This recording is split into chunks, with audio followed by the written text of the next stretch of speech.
बाबू ले ले। बाप रे बाप, बुझाता जे हमरा के हीरा चांदी दे दे रहे हई। गमछी खाती भैया हमार हो, ओकरे के धोइया मत खेसरिए छू देले बा।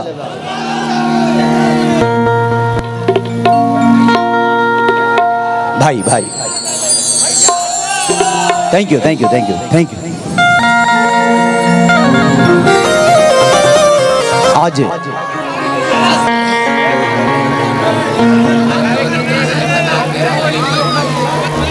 अब हम तरह के होली सुनाई।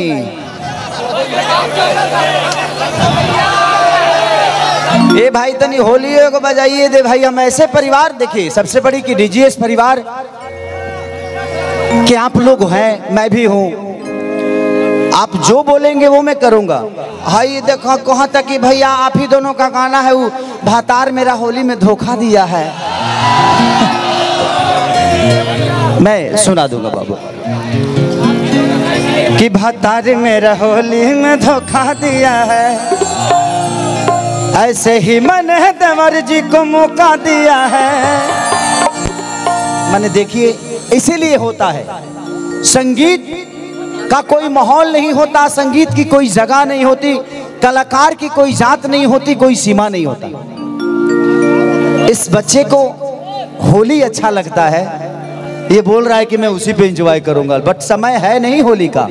बट संगीत का कोई माहौल होता है, जो चीजें अच्छी लग गई। संगीत तो मोहब्बत की तरह होता है, जब हो जाता है तो हो जाता है, अब किससे होता है ये मायने नहीं है।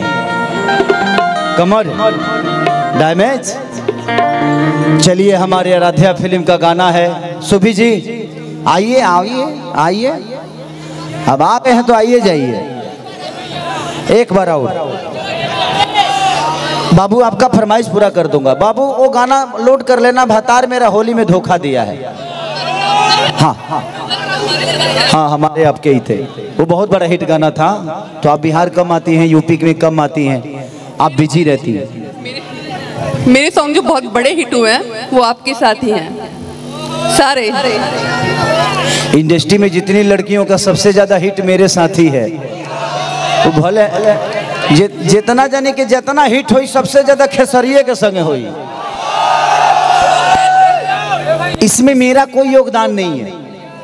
इसमें आपका भी बहुत मेहनत है कि आपने बेहतर किया तभी जाके वो चीजें बड़ी हुई।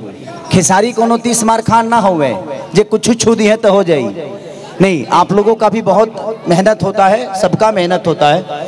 लेकिन हाँ, अधिकांश जितने भी महिला हैं हमारी भोजपुरी इंडस्ट्री की, सबके साथ सबसे ज्यादा मैंने काम किया है।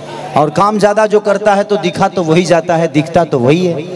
तो शायद इसीलिए हम दोनों का गाना एक हम लोगों ने स्टेज किया था, वो बहुत बड़ा था, 150 मिलियन गाना है, लव कलश अब होई।